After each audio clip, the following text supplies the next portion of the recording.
So today I want to give you a hack to create a great life. So here's the thing. Our brains work in a way that they always find proof of the story that we tell. So when we tell a story of our husband is a narcissist, our husband is all about him, he doesn't show up for the kids' activities, he's never home for dinner, he doesn't make enough money, he's, just a big letdown. Our brain actually goes to work to find evidence for the story that we tell. The power that we have is monumental, really. We can create an amazing life or a not so amazing life just by the story that we tell. Because our RAS, our reticular activating system, is that part of the brain. It is a real part of your brain that filters all the 60 to 90,000 images and sounds and everything that comes at us all the time, every day. If we received all of that, we would be overloaded. We would be shut down and cooked, right? So the way God designed our brain is like, he is just the most amazing engineer when you think about it, right? Like, I get blown away when I think about how a woman's body can create a baby right, like all of these things that our brain has designed to filter out and protect us from overload by finding and matching up the thoughts that we have. So one of the most powerful things that you can do is to have a gratitude journal. Now, this is my journal that you can certainly order on my website, and there are sections in here, and one of them is your gratitudes and blessings. And so on every section, there's an adult coloring page. But when you start your day listing everything that you are grateful for, your brain will go on a mission to find more things that you're grateful for and more evidence of the abundant blessings that God has poured out on you versus um, like the resentments you have about your husband, the things that are a problem in life, your aches and pains, all of those things. And I know it's not always easy. I've got some health stuff going on here, and it's, some days I just have no energy and I don't feel well. And it's hard, and I get it. And I still want to keep working on my thoughts because I know that it's my thinking that where I have so much power to try to stay strong and to keep turning to the Lord and asking for healing and knowing is a very high place on the emotional scale, knowing that he's the divine physician, knowing that he's got my back and that he can give me the energy and he can heal, right?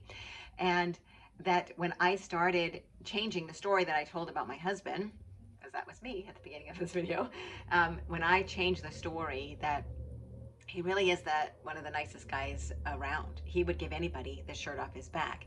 It's why he takes in tenants who lots of times don't pay rent, because he's just such a nice guy.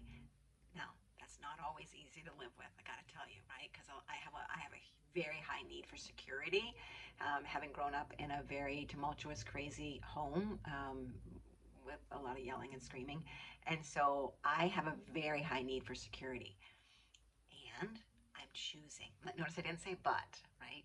And I'm choosing to love him and to learn how to love him better and to love myself, totally to honor myself and what I need, and to tell my brain what a great guy he is and that he comes home every night and he always cares about me, and he more and more he does the dishes, he helps clean up, he helps with laundry, he takes care of the dog, he does always checks on my car and makes sure that I'm safe, and he works so hard to make dreams happen. So he's a great man. When I think those kinds of thoughts, the story that I'm writing in my book of life, right? Because my brain then goes and filters out the negative thoughts and reveals to me the positive thoughts, and then I have more grace for him. There's more space for connection and healing as I'm focusing on the good, right? So I invite you to think about, who do you want to be as a woman? Do you want to be the kind of woman who is experiencing and writing the chapters in your book that are filled with a lot of pain and suffering and hurtful relationships? Or do you want to be the kind of woman that really stands for healing and restoration, and that you are so abundantly blessed? Even you can find evidence, like, is your refrigerator full? Do you have a car? Do you have a roof over your head? Whether you own the house or not, do you have a roof over your head? Do you have a blanket to wrap up in? You know, do you have a bed to sleep in? There are a lot of people in this world that don't have that, right? So we are abundantly blessed. And when we embrace it and we tell that story and we focus with our eyes on God, counting our blessings, we become an empowered woman. We tell a hopeful story. We see the good in other people, and there's healing. Like things, people, we become magnetic, and everything starts to change in our lives. Our marriages can spiral up, up, up. That's what I'm standing for. I'm Coach Carol, and I am standing for you to have the marriage and the relationships that you desire, creating a legacy of love for your children going forward. Because either way, they're picking up on it. If you're the kind of woman who's always resentful and nagging and criticizing them, because this is true with our kids as well as with our husbands and ourselves. If we look for the evidence in our kids, all of it will spiral up. I'll be giving you more videos on that soon. But if you want to join a Happy Wife community, I'm here for you, supporting women. And you can also go to createmyhappymarriage.com for more information about how we might be able to work together if you are serious about taking action to transform yourself and your marriage. Because you have the power to write the next chapter in your book, to be an amazing one. All right, so God bless your day. We'll talk soon.